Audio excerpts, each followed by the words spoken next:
Hoje nós vamos estudar a Reforma, um movimento ocorrido no século XVI na Europa. Esse movimento foi caracterizado pela rebeldia contra a Igreja Católica e dele resultaram inúmeras seitas protestantes. A Reforma também assumiu dimensões econômicas, sociais, políticas e culturais de grande profundidade. Os movimentos reformadores alastraram-se por diversos países europeus. E os principais fatores que desencadearam a sua expansão é o que nós vamos ficar sabendo agora. Salve, pessoal! Nós temos acompanhado aí com vocês toda uma mudança da Idade Média para a Idade Moderna. Nas últimas aulas, apresentamos aí a viragem intelectual, a viragem artística, as quais denominamos aí genericamente de Renascimento. Hoje, nós temos que pensar justamente na grande viragem, na grande mudança da sensibilidade religiosa. A estas, o conjunto de transformações recebe aí um título também genérico, que é Reformas. Delas, nós vamos analisar as chamadas protestantes e, claro, aquela que também foi chamada de Reforma Católica e que tem um outro título, o título de Contra-Reforma. Olha, Reforma Católica ou Contra-Reforma, um conjunto de atitudes que vai responder a uma série de outros grandes reformistas protestantes, como Lutero, Calvino, Henrique VIII, Zwinglio, etc. E para entender esse movimento todo, nós temos que, mais uma vez, recuperar a Idade Média. Mais uma vez, constatando, portanto, que de trevas a Idade Média não teve absolutamente nada. Que elementos medievais nós podemos trazer para tentar entender a Reforma ou as reformas? Em primeiro lugar, você lembra do renascimento comercial, renascimento urbano, montagem da burguesia? E aí vem logo de cara uma grande pergunta. Que pergunta é essa? A pergunta é a seguinte: de que dado econômico nós podemos tentar entender o que vem a ser essa reforma? Por que a economia tem a ver com a mudança de uma sensibilidade religiosa? A ideia é mais ou menos a seguinte: dentro da Idade Média, a teoria econômica que prevalece, obviamente, é a teoria econômica da Igreja. A Igreja, então, vai trazer uma ideia mais ou menos a seguinte: se você tem uma mercadoria ou tem alguma coisa, como por exemplo madeira, a madeira você trabalha, você faz um banco, você faz um barril, e portanto você despende um pedaço da sua vida, você despende um pedaço da sua existência, você despende um gasto de tempo para transformar a madeira num banco, para transformar a madeira num barril e assim por diante. Ora, se você despendeu tempo, se você gastou o seu tempo, se você transformou a madeira em primeiro é um material que pode gerar outros elementos e, obviamente, você pode cobrar pelo tempo que você gastou nessa transformação. Seria aquilo que nós chamaríamos de preço justo. Só que, na medida em que as coisas vão começando a se transformar, a Igreja começa a pregar muito contra a usura. Por quê? Porque existiam pessoas que não gastavam tempo, que não transformavam materiais e acabavam ganhando o quê? Moeda. E a moeda, você sabe, é um elemento estéril. Assim como da madeira você conseguiu fazer o banco, a cadeira, etc., da moeda você não consegue nada. Você não vai montar a partir da moeda um outro objeto.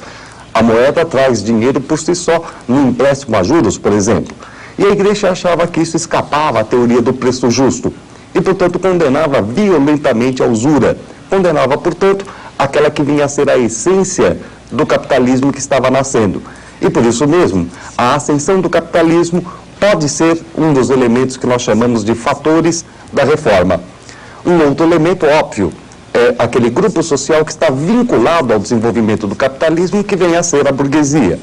É a partir dela que você tem, então, toda a articulação de uma série de críticas ao papel econômico da Igreja. Agora, será que, de repente, nós teremos apenas um fator econômico, um fator social? Não. Nós estamos falando de uma mudança da sensibilidade religiosa, e é claro que isso entra no mais profundo, no mais inconsciente da população. E nós sabemos também que o final da Idade Média foi uma época de grandes, mas de enormes angústias. Essas angústias geravam uma tentativa de busca de caminhos alternativos àqueles que a Igreja nos apresentava. Alguns desses caminhos chegaram a beirar a heresia, ou seja, chegaram a beirar aquele que era o elemento contra-dogmático, o elemento contra as ideias da Igreja. Exemplo típico desses que beiram, as chamadas ordens mendicantes, o franciscanismo, os dominicanos, que acabaram, por fim, sendo englobados pela igreja. Um exemplo clássico dessas ordens: tentar viver como Cristo havia vivido, na pobreza, o que traz implicitamente uma crítica. Por que a igreja é tão rica se Deus não era dono de nenhuma das suas coisas, nem mesmo de suas vestes? Quer dizer, o São Francisco e o São Domingos acabaram sendo incorporados pela igreja. Só que essas ideias de cunho bastante até popular acabaram sendo disseminadas pela Europa em geral e acabaram muitas vezes ganhando contornos heréticos, ou seja, escapavam ao controle da igreja. Essa angústia se dá também pela quebra da cosmovisão global. Como assim? Cosmovisão global é quando você tem uma ideia de onde você vem e para onde você vai. Esse tipo de ideia, ela é viável através da religião. Então, por exemplo, você veio lá do Adão e Eva e você caminha para o juízo final dentro do cristianismo. Legal. Essa ideia, essa cosmovisão, foi quebrada pelo racionalismo burguês. E no lugar dos buracos que a burguesia abriu, ela não tinha cimento para tapá-los. A burguesia não tinha o que colocar ali. Ela apenas criticou racionalmente, mostrou que as ideias estavam erradas, mas não deu algo em troca, gerando, portanto, uma enorme angústia que vai viabilizar, então, essas heresias. Nesse conjunto todo, você tem, então, um outro elemento, além da igreja, além da sensibilidade religiosa, que vem a ser as chamadas monarquias nacionais. E aí a sua pergunta é mais ou menos óbvia. O que a centralização do poder tem a ver com uma reforma religiosa? Mais uma vez, voltamos para a Idade Média, onde você tinha uma briga entre a autoridade do Papa e a autoridade do imperador. A famosa briga entre o poder temporal, que cabe ao imperador, e o poder espiritual, que cabe ao Papa. Os dois tentavam comandar de uma forma generalizada a todos os povos cristãos da Europa. O imperador perdeu essa briga. De que imperador nós estamos falando? Do Sacro Império Romano Germânico, aquele que futuramente será, grosso modo, a Alemanha. Ele tentava se impor como autoridade máxima a toda a cristandade da Europa centro-ocidental. E o Papa, na briga com o imperador, conseguiu vencê-lo e tomou aí as rédeas da cristandade durante um curto espaço de tempo. Curto espaço de tempo por quê? Porque a vitória do Papa se deu exatamente no momento em que os reis, portanto, não mais o imperador, mas os reis de cada um dos países, na montagem das chamadas monarquias nacionais, começou a centralizar a sua autoridade. De que maneira esses reis procedem para centralizar a autoridade? Primeiro, eles combatem os poderes dos senhores feudais, dos nobres. Que poderes são esses? O que o nobre tinha de cunhar moeda, de fazer lei, de praticar justiça. O rei vai tirando esses poderes dos nobres e vai concentrando na sua pessoa, na sua administração. Por outro lado, o rei vai ter que combater aquela tendência universalizante do Papa. Ou seja, aquela tendência do Papa de querer comandar praticamente toda a cristandade. Nesse conflito, as monarquias vão sair ganhando, vão acabar ganhando um terreno muito grande e vão acabar jogando a igreja num abismo, num declínio fortíssimo, junto com as estruturas que haviam feito com que a igreja chegasse ao apogeu, as estruturas feudais. O declínio do feudalismo corresponde, portanto, também ao declínio da igreja.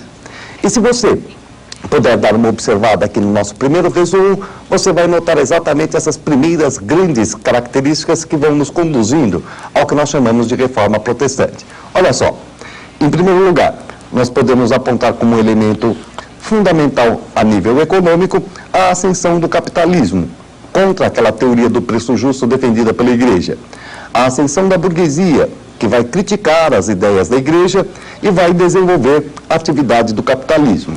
Aquela angústia que eu mencionei para vocês, angústia essa com a quebra da cosmovisão global, com as críticas que são feitas à riqueza da igreja, muitas vezes saindo do âmbito da igreja e ganhando o nome de heresia, atacando, portanto, aquelas ideias que são mais claras dentro da igreja. E, claro, o último elemento, o fator político dessas reformas, a montagem da centralização do poder naquelas que nós chamamos de monarquias nacionais. Agora, se todos esses fatores incluem a política, a sociedade, etc., claro que nós temos que ter mais um elemento, que é o elemento igreja. Como a igreja reage a isso? A igreja, derrotada inicialmente aí pelos poderes reais, em especial na França, por um soberano chamado Felipe IV, o Belo, simplesmente vai pegar e vai, num determinado momento, transferir a sua sede para a França. Essa transferência da sede do episcopado da Santa Sé, da Itália para a França, é muitas vezes chamada de cativeiro de Avignon, porque eles querem fazer uma aproximação com o cativeiro que os hebreus tinham na Babilônia, muitas vezes chamado inclusive de segundo cativeiro da Babilônia. Durante quase 100 anos o rei acabou ali nomeando, acabou não nomeando, mas controlando a autoridade do Papa. Quase 100 anos depois, o Papa conseguiu regressar a Roma. Só que os franceses estavam tão habituados a ter um Papa no seu território que eles acharam que não tinha nada demais. Se a Itália tem um Papa, a França tem um só para eles. Se a França tem um Papa, a Itália tem um Papa, por que a Alemanha não pode ter um também? E de repente você começa a ver Papa espolcando de tudo quanto é lado na Europa. 3, 4, 5 papas, chegando aí a uma época que existiam 3 papas simultaneamente governando a Europa. É o chamado grande cisma do Ocidente. Esse grande cisma do Ocidente traz como uma enorme consequência a falência, o enfraquecimento do poder do Papa, a ponto dos bispos acharem que eles deveriam comandar a igreja, que eles deveriam coordenar a igreja e, portanto, deveriam ter maior autoridade do que o Papa através dos concílios que eles realizavam. É aquela velha ideia. Se o Papa é uma pessoa só, a chance que o Papa tem de errar é muito maior do que o concílio, que vem a ser um conjunto de bispos pensando simultaneamente. Essa ideia de que o concílio deveria mandar na igreja mais do que o próprio Papa acabou montando a chamada teoria conciliar, que estava tentando, portanto, enfraquecer aí a autoridade pontifícia e mostrando para nós a carne crua e todo o esfacelamento que a igreja vinha sofrendo no final da Idade Média. Mas se você somar todos esses elementos, você vai perceber que eles ainda não são suficientes. Dá só uma outra olhadinha no nosso próximo resumo e você vai ver qual é o fator que está faltando. Você tem, então, o capitalismo, você tem a burguesia, você tem a angústia, você tem as heresias, você tem a monarquia nacional, o cativeiro de Avignon, o cisma do Ocidente, aqueles papas mandando simultaneamente, e você tem a teoria conciliar. Só que, de repente, o fator imediato para estas reformas vai ser um elementozinho assim bobo, a indulgência. E o que é a indulgência? Indulgência é nada mais, nada menos do que aquilo que você pode chamar de venda de perdão. Venda de perdão? É, uma venda de perdão. Claro que para a igreja tem todo um outro elemento muito mais sofisticado. Como é que é este elemento mais sofisticado para a igreja? Isso é um elemento que a gente discute com vocês, então, na próxima aula. E é o que vai abrir a Reforma Luterana. Até lá, pessoal.